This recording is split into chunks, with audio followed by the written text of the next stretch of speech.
சுவையான mutton Cola உருண்டை செய்வது எப்படி? வாங்க வீடியோக்குள்ள போலாம். வெல்கம் டு நந்தினின் சமையல். இன்னைக்கு என்ன வீடியோ பார்க்க போறோம்னா மட்டன் கோலா செய்ய போறோம். நம்ம மட்டன் வந்து 1/2 கிலோ மட்டன் எடுத்து வச்சிருக்கோம். அதை நல்லா மிக்சியில போட்டு அரைச்சி வச்சு இஞ்சி பூண்டு பேஸ்ட் போட்டுக்கலாம். இதுல தேவையான அளவு இஞ்சி பூண்டு பேஸ்ட் போட்டுக்குங்க.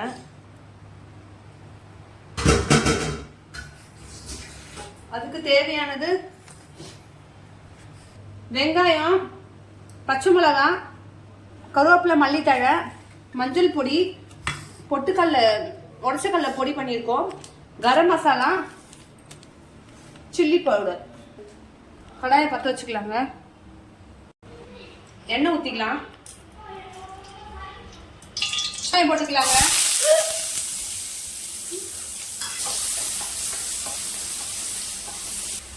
தேவையான அளவு மஞ்சள் பொடி போட்டுக்கலாம். 1 டீஸ்பூன் அளவு கரம் மசாலா போட்டுக்கிறேன்.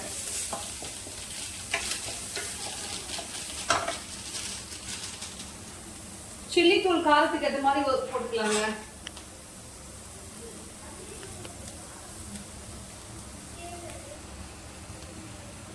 இஞ்சி பூண்டு பேஸ்ட் மட்டனையும் போட்டுக்கலாம். இதுல மறைச்சு வச்சிருந்த மட்டன் இது.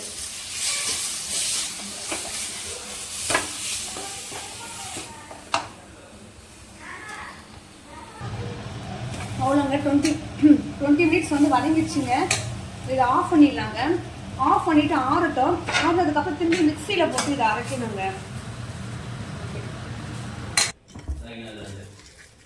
இந்த மாதிரி மிக்சியில் போட்டு அரைச்சிட்டு வந்தாச்சுங்க. அரைச்சதுக்கப்புறம் வெங்காயம், பச்சை மிளகா, காரம் எண்ணெய் போட்டுருக்கோம். பச்சை மிளகா, கருவேப்பிலை, கொத்தமல்லி,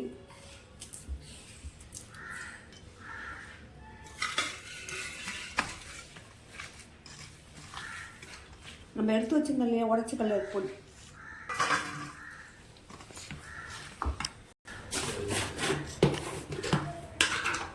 தேவையான அளவு உப்பு போட்டுக்குங்க.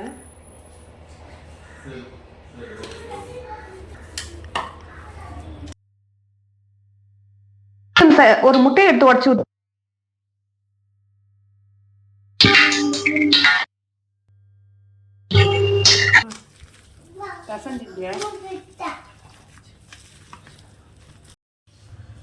எண்ணெய் ஊற்றியாச்சுங்க. கடாயில் கோலா இந்த மாதிரி உருண்டையாக பிடிச்சிக்கலாங்க. பிடிச்சிட்டு எண்ணெயில் போடலாங்க. எண்ணெயில் போட்டு பொரிச்சு எடுக்கலாம்.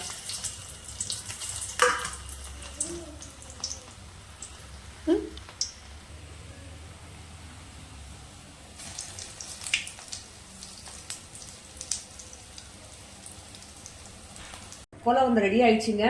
பிடிச்சிருந்தா லைக் பண்ணுங்க, ஷேர் பண்ணுங்க, கமெண்ட் பண்ணுங்க. தேங்க்யூ.